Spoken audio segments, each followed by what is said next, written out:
Hello bro, మీ పేరు? Arshad bro. Arshad. ఏపీలో ఎన్నికలు వస్తున్నాయి కదా, నెక్స్ట్ ఏ గవర్నమెంట్ వస్తుంది అనుకుంటున్నారు? మేబీ జగన్ వస్తాడు అనుకుంటున్నాను. ఎందుకు జగన్ వస్తారు అనుకుంటున్నారు? పబ్లిక్ సపోర్ట్ బాగా కనపడుతుంది అతనికైతే. అంటే డెవలప్మెంట్ ఎంతవరకు జగన్మోహన్ రెడ్డి గారు చేశారు ఈ 5 yearsలో? 5 yearsలో నాకైతే డెవలప్మెంట్ అంత కనపడలే. ఇంకా హైదరాబాద్ అంటే చంద్రబాబు నాయుడు గారు ఒకప్పుడు రూల్ చేశారు, హైదరాబాద్ని వేరే లెవెల్ తీసుకెళ్లారు. చంద్రబాబు నాయుడు గారు వస్తే ఐటీ సెక్టర్ వేరే లెవెల్కి వెళ్తాను నా హోప్. అంటే జగన్మోహన్ రెడ్డి గారికి ఆపోజిట్గా వాళ్ళ చెల్లెలు వచ్చారు, వైఎస్ షర్మిల గారు. ఇప్పుడు ఎలా ఉండొచ్చు ఆంధ్రాలో? అంటే దీనివల్ల ఎవరికి నష్టం జరుగుతుంది? కాంగ్రెస్ పార్టీ ఎంతవరకు విజయం సాధిస్తుంది ఆంధ్రాలో? కాంగ్రెస్ గెలవదు బ్రో అక్కడైతే. ఎందుకు అనుకోవచ్చు? టీడీపీ వైసీపీ బాగా పోటీలో ఉన్నాక కాంగ్రెస్ ఎలా వస్తుంది బ్రో? అంటే వైసీపీతో పోటీ టీడీపీనే అనుకోవచ్చా? టీడీపీ. పవన్ కళ్యాణ్ గారు చంద్రబాబు నాయుడు పొత్తు పెట్టుకొని వస్తున్నారు కదా, ఎంతవరకు కరెక్ట్? ఇది సింగిల్గా పోటీ చేసే మేళ వాళ్ళు పొత్తు పెట్టుకోవడమే కరెక్టా? పొత్తు పెట్టుకుంటే గెలిచే ఛాన్స్ ఉంది. ఎందుకని బ్రో సింగిల్గా పోటీ చేస్తే? మెజారిటీ లేకుంటుంది వాళ్ళకి. ఎందుకని బ్రో? పబ్లిక్ డిస్పర్స్ అయ్యారు జనసేన టీడీపీ అని. ఇప్పుడు ఇద్దరు కలిస్తేనే గెలిచే ఛాన్స్ ఉంది. అంటే ఇప్పుడు పవన్ కళ్యాణ్ గారు 2019 ఎలక్షన్స్లో ఓడిపోయారు. అంటే 2 స్థానాల్లో పోటీ చేస్తే 2 స్థానాల్లో ఓడిపోయారు కదా. ఈసారైనా గెలిచి అసెంబ్లీకి వెళ్తారా? పవన్ కళ్యాణ్ గారు గెలిచే ఛాన్స్ లేదు ఈసారి.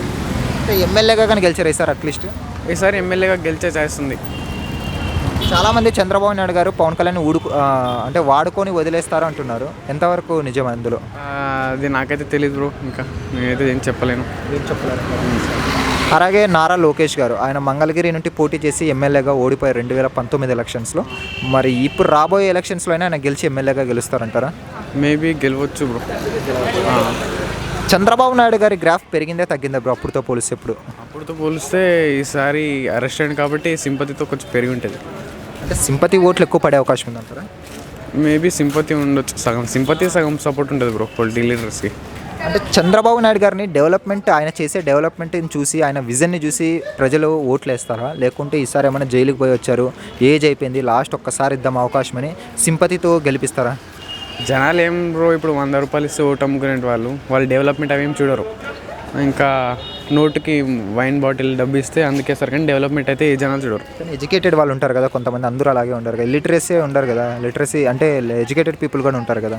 ఎడ్యుకేటెడ్ పీపుల్ లిటరసీ ఉన్నా కూడా అందులో అందరు ఏరు బ్రో. ఇంకా ఇంట్లో వాళ్ళు చెప్పారు, ఇంకా అతను డబ్బులు ఇచ్చారు, వాళ్ళు కూడా అలానే మారిపోయారు బ్రో. 10 మందిలో ఒకటి చూస్తుండవు డెవలప్మెంట్ కోసం ఓటేద్దామని. మరి రాబోయే ఎన్నికల్లో వైఎస్ షర్మిల, చంద్రబాబు నాయుడు, పవన్ కళ్యాణ్ ముగ్గురు కలిసి ఏమైనా పొత్తు పెట్టుకొని జగన్మోహన్ రెడ్డి గారి పైన పోటీ చేసే అవకాశం ఉందా? పొత్తు అయితే లేదు బ్రో. అంటే షర్మిల గారు అయితే పొత్తు పెట్టుకోరా? పొత్తు పెట్టుకోరు, సింగిల్గానే పోటీ చేస్తారు కాంగ్రెస్. సింగిల్గానే పోటీ చేస్తారు. ఓవరాల్గా 2024 ఎన్నికల్లో ఏ పార్టీ ఆంధ్రప్రదేశ్లో విజయం సాధించబోతుంది? YCP. Okay, thanks bro. Welcome bro. Hi friends, మా ఫ్యూచర్ టుడే ఛానల్ చూస్తున్నందుకు చాలా థ్యాంక్స్. మరిన్ని లేటెస్ట్ వీడియోస్ కోసం వెంటనే సబ్స్క్రైబ్ చేయండి. అలాగే ఈ బెల్ని కూడా రింగ్ చేసేయండి. మా లేటెస్ట్ వీడియోస్ నోటిఫికేషన్స్ అన్నీ మీ మొబైల్లో వస్తాయి. మా వీడియోస్ మీకు నచ్చితే లైక్ చేయండి, షేర్ చేయండి, నచ్చకపోతే కామెంట్ చేయండి.